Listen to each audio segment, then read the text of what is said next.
Thank you. Everybody feels like a popsicle.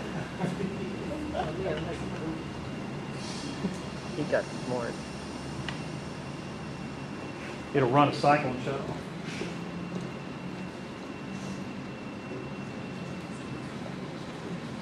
I'd like to nominate Michael Bailey for president. Okay, we have a nomination for Mike Bailey for president. Does everybody else like to be, do you accept first of all? Do you accept that position? If there's someone else that would love to jump up and say, I'll take, I'll be glad to. Is there anybody else who'd like to jump up and do that? No, I'm fine, I really bad. All righty, well, we have Mr. Bailey nominated for president. If there's no one else, all those in favor of making Mike president, say aye. Aye. Opposed? All right, unanimous decision. Mike is now president. Thank you, sir. Okay, now we need a vice president. In case he's absent, not able to fulfill his duties, we need someone to fill in to do that. So,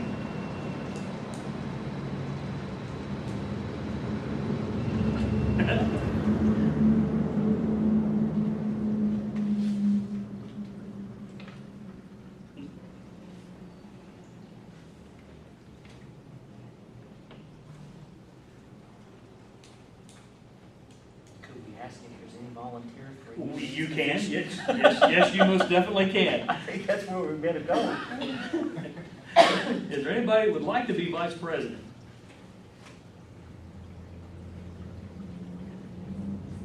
I'd be willing to accept that position.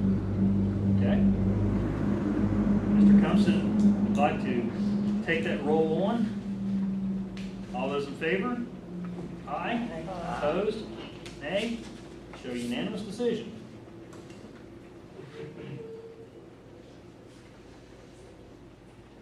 Alrighty. Now the secretarial position, to keep all the notes and make sure everything gets on the web page and gets all the agendas out and all that good stuff. So who would like to volunteer to be secretary? And the next one's even harder than that, the treasurer, so.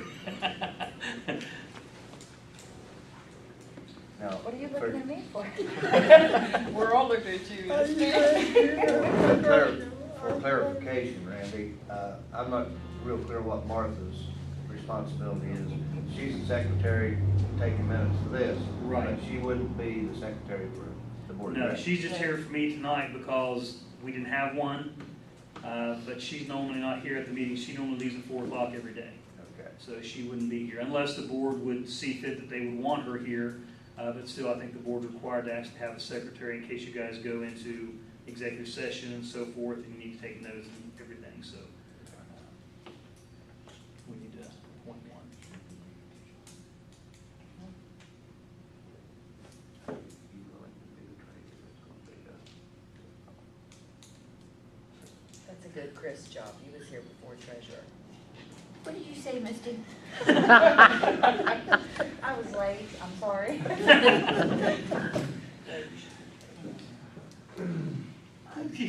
I move that Chris is our treasurer and Misty's our secretary. I'll second Well, do you guys accept those positions? Yeah, if somebody would just make sure they, Okay. Yeah. All those in favor of Misty Smart being the secretary, aye. that. Aye. Opposed? Okay. Misty, welcome to secretarial. Should be a good And, secretary. I was going to nominate her for secretary. I want him to be a nurse. Oh, good, you'll learn shorthand real quick. Okay, as far as treasurer goes, Chris Arnold's been nominated. All those in favor? Aye. Opposed? All right, show unanimous. Chris is our treasurer. All right.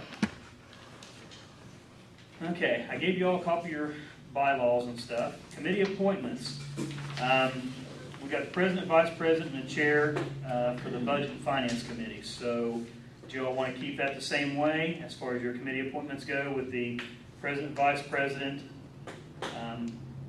chair on the budget and finance committee? You can see down on the agenda, it's broke down there. And you got the president, vice president, treasurer, and any other individuals.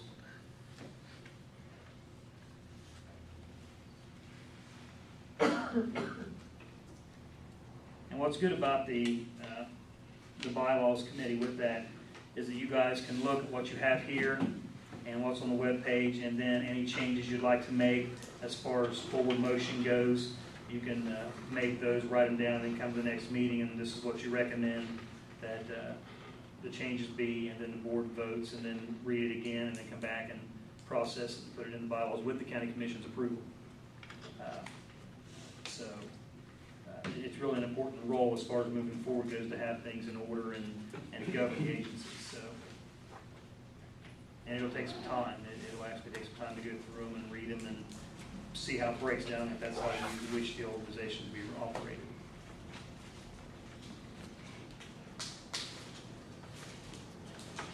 And, you know, this is one of those other things where you guys can get your feet wet and decide next meeting what committees you would like to be on and so forth. But it would be up to you all to make those decisions if you wanted to table any committee appointments until after you have a chance to get to know one another and figure out where you guys fit best in and what positions you'd like to hold. And it's all new to you, and it's going to be hard to get adjusted really quick. So you know, if you guys choose to do that, you can do that also.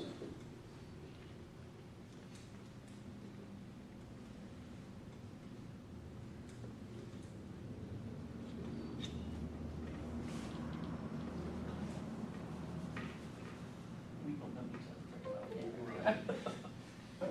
I make a motion, we table that to the next meeting. Okay. I second it. Have a motion, have a second. All those in favor? Aye. Opposed? All right, show that the committee appointments will be postponed or tabled, tabled until the next meeting. Give the board time to get to know one another. I don't know of any commission requests. Mr. Commissioner Gregg, do you have any? Nothing other than just, work with the county commission, and I'm confident that we will, and we'll work with the board of directors, and hopefully we can solve any problems and move forward. As I said when I suggested the individuals for the board of directors, I would like to see cooperation between the two organizations, and in my opinion, that's something that's very important. So I think we're probably on the right track now. So let's just keep that in mind. All right, as far as the 911 Central Report was put on there by the last board, they wanted me to review the times of dispatch of any EMS agencies in the county that we have mutual aid agreements with as far as the response times, to make sure that they was getting out of the station appropriately on time, and there wasn't no large delays. From my reports that I've been looking at, everybody's getting out within 3 to 5 minutes of their dispatch, so everybody's doing great so far in the county. I don't see any negative reports or anything to report on any agency and or Company 5 as far as their response goes. They get up pretty rapid for us. So, and the way we have the system set up, in case you all don't know, is if we're not out of the building in 3 minutes, there's a second tone, and at that second tone, they also tone out Company 5 to take the call with us, and then whoever gets en route first, depending on whether it's ALS or BLS call, they take that call, so that the residents never have to wait 10, 20 minutes before they get an ambulance en route. Because it used to be that it was a 5-minute tone out, and then a second 5-minute tone out, and then after the second 5-minute tone out, you're talking 10 minutes already, then they dispatch another agency. We've cut that down to 3 minutes now. After 3 minutes, they go ahead and tone another agency with us, so that the patients or family never have to wait on an ambulance in this county. And the board did that on the last go around. So you guys are toned out automatically at the first phone? Yes. Correct. If we're, the way the system's set up with the 911 system now, they have approved to allow people to request an agency. So if they call and they request that Doddridge County EMS respond, then we will not be toned. They will be. But if they're BLS, which is basic life support, and it's a cardiac call or shortness of breath call, then they'll tone us to go with them so that they have a paramedic. But if they have a paramedic, which they have to keep paramedics on staff, then they will respond and we will not go. But unless someone specifically asks for that company, we're automatically toned out with the call. And car wrecks and things like that, those are automatic dispatches for the ambulance authority. How is the communication made between this service and 911 to let them know you're en route? As soon as the tones drop, we go to the truck and let them know we're en route on the radio, and then we're out the door on our way. Who's responsible for that? The driver? The paramedic or EMT, the one who can pick up the mic and key up. So if there's a car wreck on Route 50, you're automatically toned Yes, out, that's the correct? ambulance authority and the fire department's zone, whatever zone that's in. And then if it's a big car wreck, they tone out If company it's a 5? big car wreck, they just tone us out first. But Okay. if we go en route and they tell us we've got 5 or 6 patients, we automatically say, go ahead and tone out company 5, tone out Ritchie County, Harrison County, depending on the closest agency or and more, depending on, what we need. We also ask them to put a helicopter on standby, if it's gonna be something major, so that we have all that set up before we get there.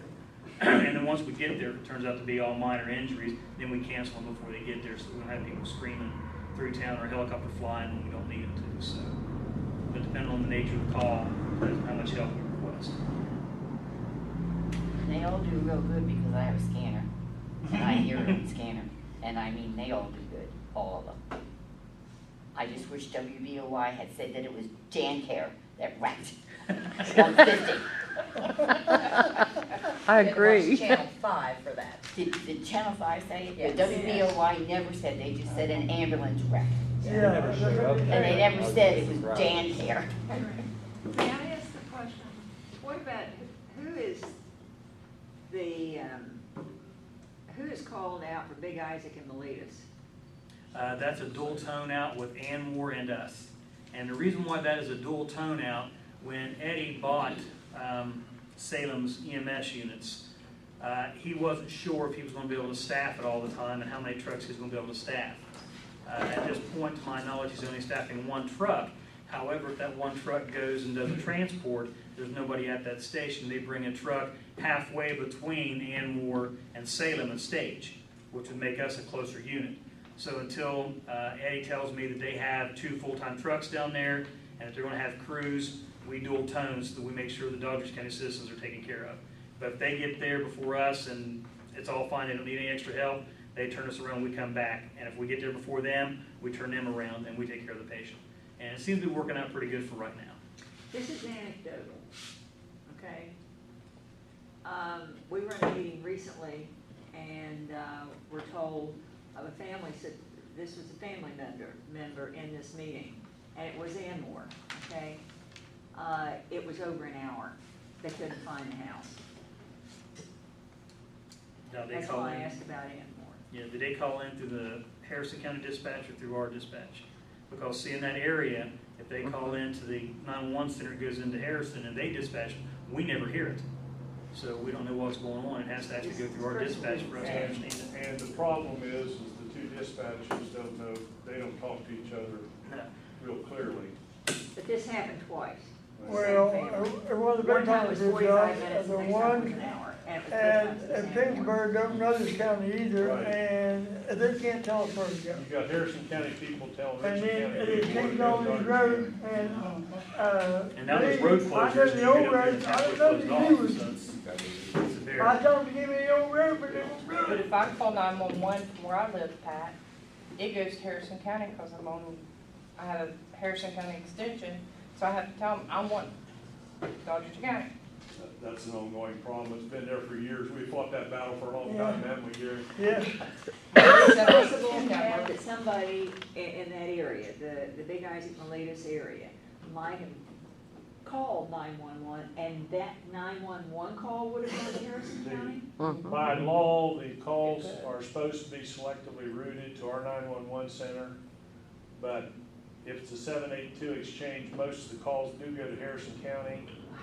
And then Harrison County calls our 911 center, which is in Ritchie County, and those people that don't know Doddridge County, and the people in Harrison County probably know Doddridge County better than the Ritchie County people do, and we've had this time and time again, and then the road renaming didn't help matters any, so it's an ongoing problem.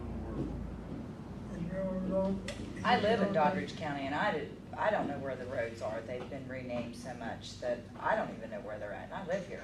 Well, as Dr. Chief done agreed with for years, and I didn't know either.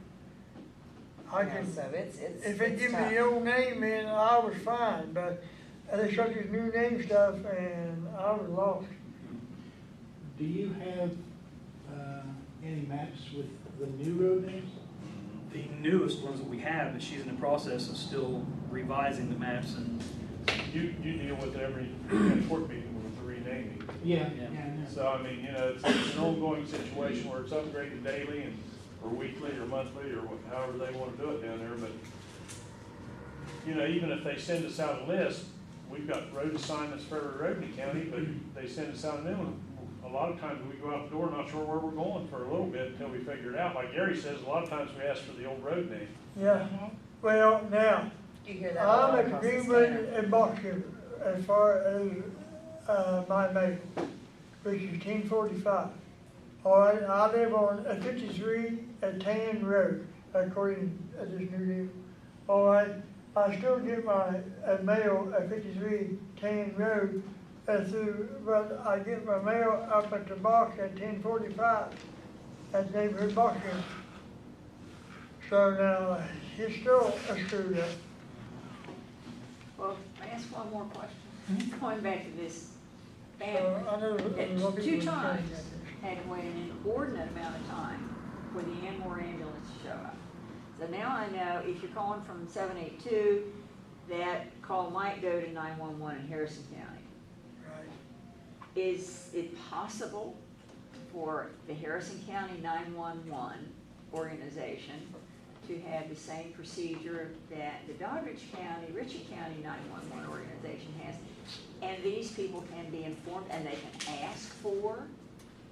To my understanding, Harrison DCAA? County 911 is a different entity that is kind of hard to work with. They stay within their county, but I have not approached them or spoke with them, so I can't really say that. But from people I've talked with, it is sort of a different entity to work with. Would I be correct in saying that, Pat? No, I've always had good faith with it. Paul's real cooperative, but the problem that they've got up there is the same thing we got. They got 20-some dispatchers up there working shifts, and you may not get the same crew twice to the same run. And people have a real bad habit. I know it was all volunteers. They'd say, "You were just out here last week." Well, that may have been, you know, Ed remembers when there's different crews on different shifts on different times, and, you know, you don't know who you're getting, where you're getting them. Yeah, but if they had it, but it would seem to me to be reasonably simple. I think That if in their crib card, it said if they ask for 911 Doddridge, that they could place that call over to Doddridge. I think that that's something a protocol problem that the county commission ought to address at the next 911 meeting and ask them to contact, ask John to contact Paul Bump at 911 Center in Harrison County and ask them to adopt the protocols for our protocols down there for the calls coming out of Doddridge County. But we got 5 phone exchanges here in the county, so it's just not only Harrison County. I mean, part of our calls go to Lewis, and part of them go to Tyler, and, you know, we're like a red-headed stepchild here. We're just made up of everything under the sun. That's one reason we went for so many years without 911 center, because the phone company couldn't work with us. Well, the only one I know about is anecdotally. Well, I This know, lady complained about it in a meeting. Well, and she's probably correct. I don't think believe me, you all would know her if I gave her a name, Yeah. and you'd say, that's a very credible person, and you Well, really do that. I would say probably she was absolutely correct, but I would also say from scanner world out there, you listen to it all the time, you hear it not only, not every day, but it's a common occurrence. But we've dealt with the problem of the phone exchanges. Give you an instance between Ritchie County and Doddridge County, there's only 2 phone lines, 2 solid phone lines out. All those thousands of phone lines run back and forth. They call it a ladder, and there are 2. And if those are plugged up, we can't even get to our 911 center. And, you know, and that's the way the system works, but, you know, it's a whole lot better. I won't say it's a whole lot better than what we had, because we had our own system there for years. But it's the working system, it's the one we've got to work with, so. No, I'm gonna say it's not, because I stand in Greenwood and talk to Rasheen on my portable, and I can't even, as this ain't moved out of Rasheen, I can never get to the jail, and I can't get to Pennsburg, and you tell me that there's nothing wrong. Gary, they just don't want to talk. I know that, but I raised up about that ever since they've been down there. I know, I understand, and I agree with you 100%. I mean, you know, we've, like I I said, still can't talk to them. we've fought these problems for years, and not only these, but there's a lot of others out there, but, you know, we live with them and we work around them. See, like my exchange is 782. My 911 on my Frontier was Harrison County. And I argued with him and argued with him. I am not paying Harrison County fees when they should go to Doddridge County. I That's live in right. Doddridge That's, County. I was gonna say, I that's the finally other got thing, that too. one changed. We fought, That's with it. we fought with Mall Bell for years, and then they sold out to Frontier. Well, Frontier they blink their eyes at you and say, what? And they haven't even, a lot of the calls, it says by law they're supposed to be selectively routed, but a lot of that never happened, and when Frontier took it over, Mall Bell left them the system working. Now, whether they maintained it and kept it at the same level or what they did, you know, a lot of things we don't know. By selectively routed, Pat, do you mean Computer if someone automatic. calls from Big Isaac, 782, Frontier should send that to Right, Ritchie County? Right. according to the address, and the phone company's address, if you call for a repairman now, they'll want the directions to your house, wherever you are. And they have to have them, and then they're supposed to GPS that when they get there. And the pole you're hooked up to or the underground service you're hooked up to, that's supposed to be recorded in the computer. So then if the computer recognizes the county lines, it's supposed to recognize the county lines, and it automatically directs the call to the 911 center, which in our case is Pittsburgh. Now, that's, in theory, that's the way the system's supposed to work. Now, is the data getting entered? Is it a new house? Is it an old house? Is it a new phone system? You know, and the 911, when you go to build something, the 911 address creates the same problem. That 911 address is supposed to be entered into the system, which is through the Alley system, be sent to the phone company for their establishing the county line and where they are and their directions to and everything like that. You know, and we can never get a handle on the level of where they are on that road of getting all this stuff done. And it's like, we started out probably 20 years ago with renaming the roads, just as soon as we got the 911 center, well, 2001. Get the 911 center in, we started out with renaming of the roads, and the Postal Commission sat on it for 8 years. It was late in Charleston, they've just got it freed up where they can physically start to use, and they're not recognized. This has been a 25, 30-year project that we've been working on. I was postmaster at West for a lot of years. Right. And you know Bill Rowan. I do. In 1996, we changed every address to make it compliant with the state of West Virginia. And to my knowledge to this day, everybody in Lewis County is addressed properly. And they cross borders too. You've got Lewis to Doddridge, you've got Lewis to Braxton. Yeah.